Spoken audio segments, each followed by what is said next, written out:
Fala, gente amiga, tudo bom? Eu sou o Carlos Luz e este é o Batata Diário, seu programa de dicas do Diário do Capitão. E hoje nós vamos continuar nossas análises de episódios de Jornada nas Estrelas. Vamos voltar à série clássica, vamos voltar a TOS, mais especificamente ao 22º episódio da primeira temporada, intitulado A Hora Rubra, né? O retorno dos Arcons, né? Esse é outro episódio da série clássica que eu considero icônico. É um episódio que eu me divirto bastante quando eu assisto. Eu sempre rio demais desse episódio, entendeu? Ele tem várias situações de humor ali, sei lá se é humor involuntário ou não. Só sei que eu acho um episódio muito engraçado, mas também é um episódio que também traz uma questão filosófica muito interessante, entendeu? Que a gente pode debater aqui também, né? Bom, o que acontece? Você tem uma nave, né, chamada Arcons, né, que cai num planeta, que desaparece num planeta chamado Beta 3, né, e a Enterprise vai, né, investigar, né, o sumiço, né, dessa nave, né, no caso, né. Ela manda um grupo avançado com o Sulu, né, e com um tripulante chamado Neil, né. E o episódio começa, né, com o Sully e o O'Neill correndo numa cidade cenográfica, né, que parece ser uma cidade do Velho Oeste, com roupas de época do Velho Oeste, né.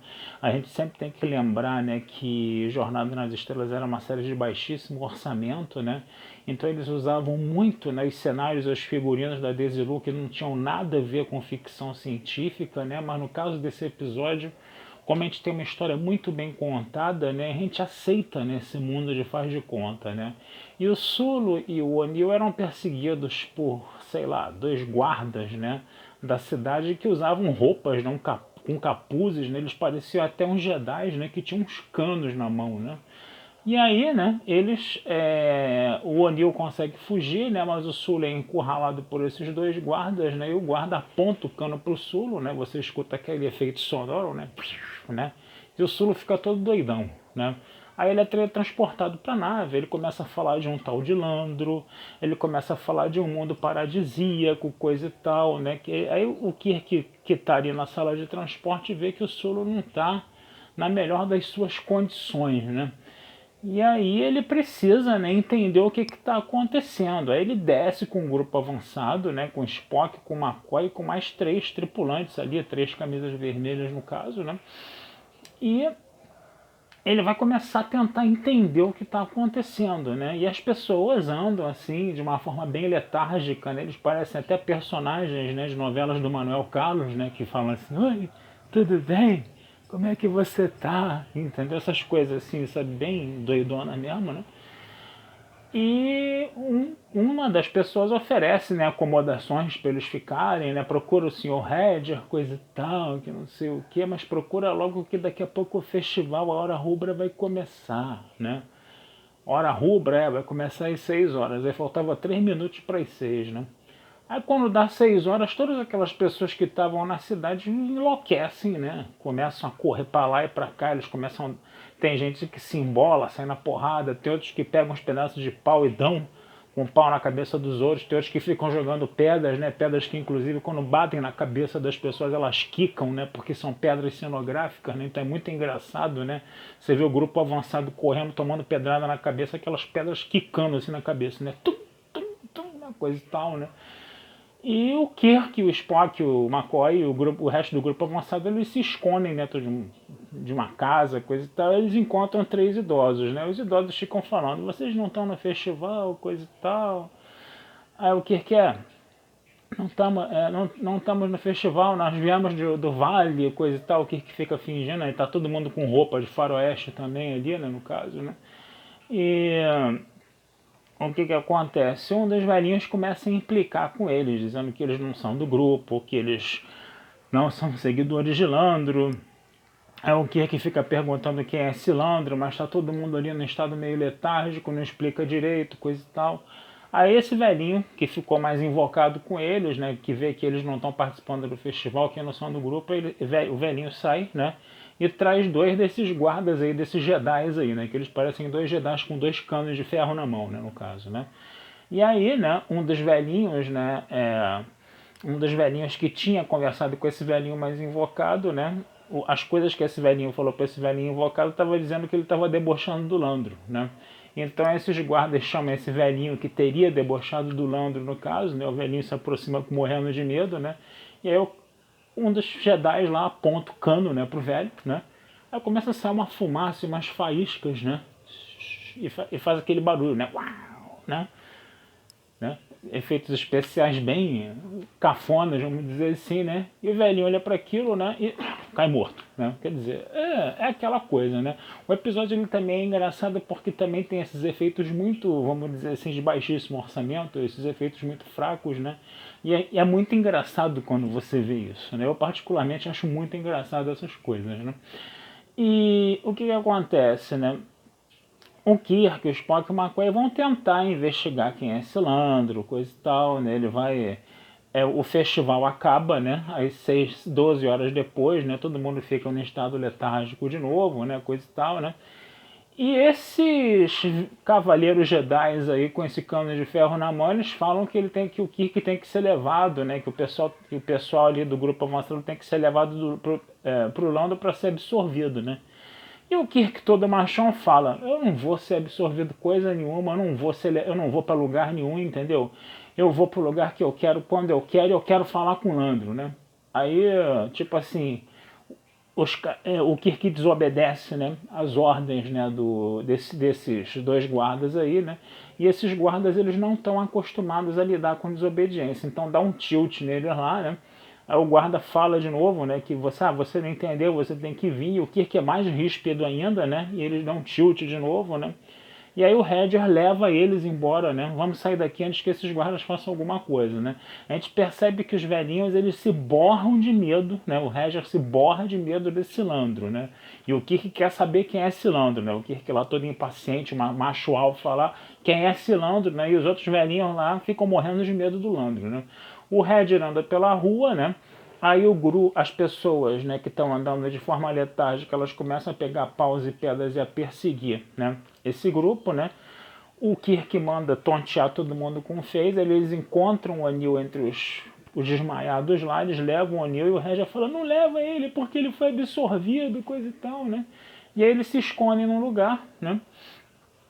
E aí você começa a entender um pouco melhor, né, que os Archons, né, que seriam, né, os tripulantes dessa nave Archon, que teria caído lá há mais ou menos uns 100 anos, eles se opuseram a esse Landro, né, e alguns foram absorvidos, outros fizeram, vamos dizer assim, uma revolta, coisa e tal, né, e que esses Archons, eles ficou aquele mito de que esses Archons voltariam para se revoltar contra o Landro, para fazer uma resistência contra o Landro, e o Hedger era um membro dessa resistência, né?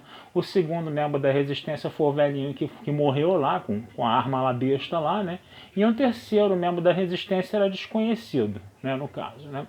E aí fica essa situação, né? O Landro aparece, né? Vamos dizer assim, nesse esconderijo, aparece uma projeção dele, né? Que você vai mais que uma projeção, dizendo que eles estão fazendo mal ao grupo, que não sei o que bababá, coisa e tal, né? E que eles têm que ser absorvidos, coisa e tal. O Kirk tenta falar com o Landro, só que é só uma projeção. E o Spock fala, ó, capitão, é só uma projeção, ele não vai te responder, entendeu? E aí depois esses caras, eles acabam, né, vamos dizer assim, esse grupo avançado, ele acaba, vamos dizer assim, sendo, vamos dizer, imobilizado, né, por um som muito agudo, fazem eles desmaiar, e eles aparecem presos, né. O McCoy desaparece, né, com os outros dois, vamos dizer assim, tripulantes, né, no caso, né, e depois o McCoy acaba sendo absorvido, o McCoy fica todo ali, né, doidão, coisa e tal, né, e depois o Kirk é levado para ser absorvido, né. É até uma sequência muito engraçada, né? Porque o McCoy fala, o Spock pergunta, né, para o McCoy o que vai acontecer com ele, né? Quando o Kirk é levado, né? Ao McCoy, ele vai conhecer a paz, a harmonia, o paraíso. Depois aparece o Kirk sendo preso lá, né? Então esses lances é que são engraçados no episódio, né? E o Kirk, ele acaba depois voltando para o Spock depois é levado para ser absorvido também. Quando ele passa pelo Kirk, o Kirk, alegria para você, paz, amor, felicidade, vamos adorar Lalandro, coisa e tal. O Spock olha para aquela cara assim e fala, danou-se, né? E aí quando o Spock vai ser absorvido, né? O cara que trabalha a máquina de ser absorvido é o terceiro membro da resistência, que é o Marplon, no caso, né? E aí é interessante, né, que o cara chega, né, entrega os phasers pro Spock, né, que os caras tinham tomado os phasers, né, os comunicadores, entrega tudo pro Spock de novo, né, e aí o Spock tem que fingir também, né, o Spock, alegria para você, né, passa pelos guardas lá, vida longa para Landro, não sei o que, né, o Spock passa com aquela cara cínica, né, quer dizer, então são essas coisas no episódio que são engraçadas, né. E aí depois, né, tá lá o Spock, o Kirk lá dentro da cela lá parlamentando, né, o McCoy fica só vigiando eles de longe, vocês estão fazendo estranhos sussurros, isso não é coisa do grupo, coisa e tal, né. Aí depois aparece o Roger e o Marplon ainda fica conversando com os quatro lá, né. Aí daqui a pouco o McCoy, né, que engraçado isso, né, o McCoy ele teve essa reação violenta, né, apesar dele estar lá todo zen lá, né, absorvido lá, ele fala, vocês não são do grupo, vocês não são do grupo. O Kirk vai pra cima dele, paz, amor, alegria, né? E o McCoy começa a estrangular o Kirk, né?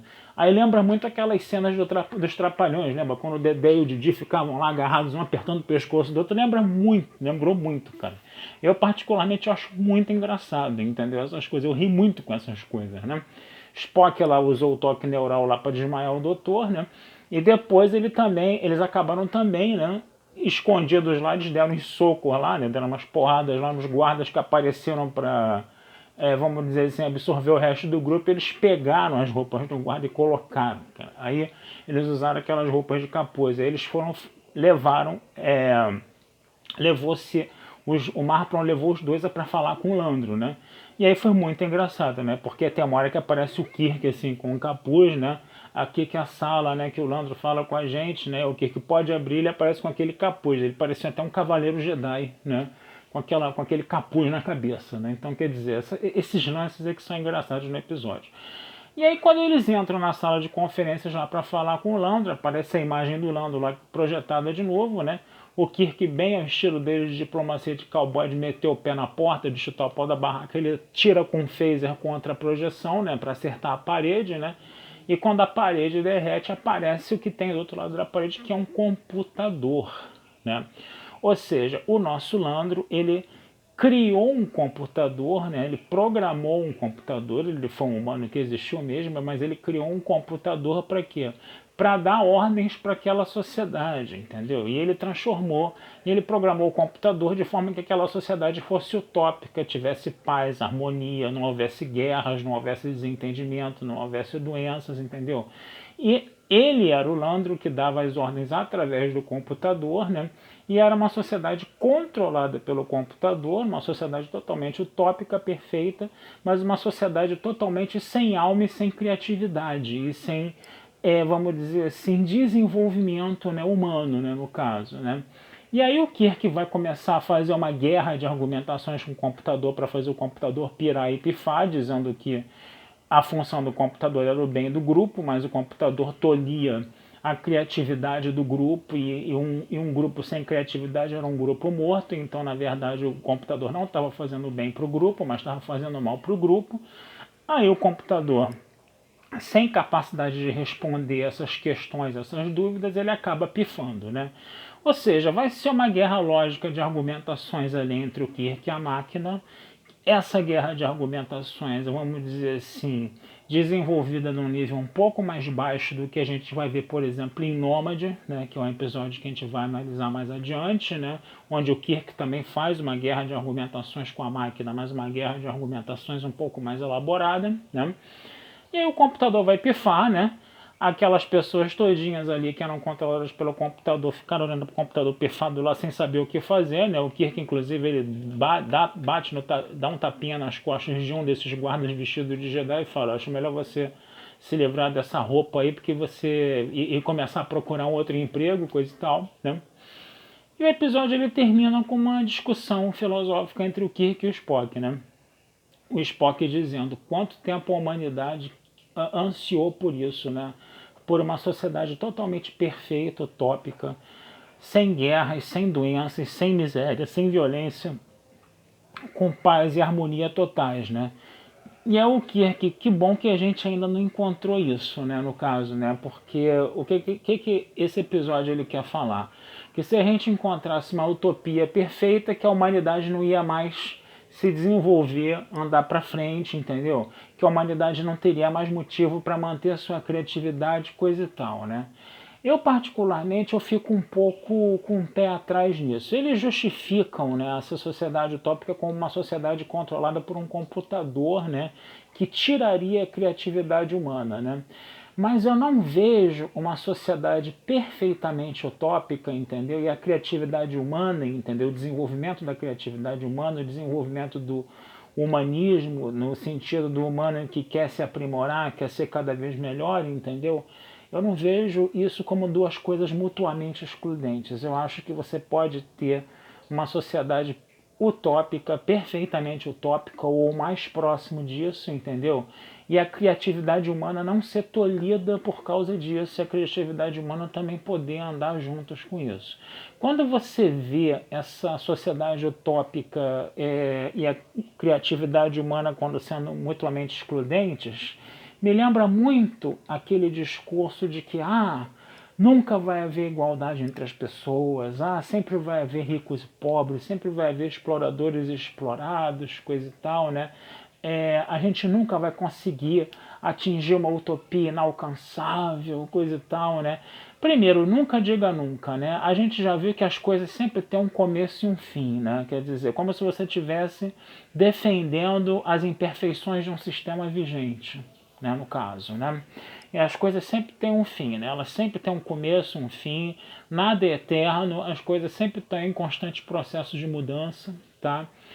E você atingir, entendeu, uma sociedade cada vez mais perfeita, entendeu, não implica em você, entendeu, acabar com o desenvolvimento humano, né, no caso, de você desenvolver as ciências, de você se desenvolver comportamentalmente, de você se desenvolver enquanto figura humana, etc. Eu não vejo isso como duas coisas mutuamente excludentes, né? O episódio coloca isso como duas coisas mutuamente excludentes, né? E associa essa utopia perfeita, entendeu? À frieza de um computador que não tem alma, entendeu? Então, quer dizer, essa é a justificativa que ele dá para essa utopia perfeita. Agora, isso também não pode ser colocado como um freio para as nossas ações, entendeu? Em buscar, em melhorar a sociedade. Por muita coisa que hoje é considerada uma realidade, né, foi considerada utopia no passado. Se você pegar uma máquina do tempo, voltar lá para Roma Antiga e chegar para um patrício romano rico, cheio de escravos, e você chegar e falar para ele assim, paga um salário para eles, entendeu? Paga 13º, né? Paga um terço de salário a mais nas férias, dá um mês de férias para ele com um salário e um terço. Quando ele tiver velhinho, entendeu? Aposenta ele, paga uma aposentadoria para ele pro final da vida. E o cara tá acostumado a manter as pessoas em trabalho escravo. O cara vai falar, você está sendo, né, utópico, né? Quer dizer, então a gente não pode colocar, entendeu, uma utopia como freio para as nossas ações, entendeu? Que aquele negócio de que você nunca vai atingir a sociedade perfeita, nunca vai atingir a sociedade cada vez melhor. Você tem que cada vez mais correr atrás, né, dessa utopia para você se desenvolver. E isso não implica em você tolher a sua criatividade, tá certo? Então é isso, gente. Vou ficando por aqui. Desejando vida longa e próspera, tá? Esse texto vai estar lá na Batata Espacial também, tá? E não deixem de curtir, compartilhar e comentar o Diário do Capitão nas redes sociais, se inscrever no canal, tá? Que essa ajuda de vocês sempre é muito bem-vinda pra gente, tá bom? Um abração, fui e até a próxima.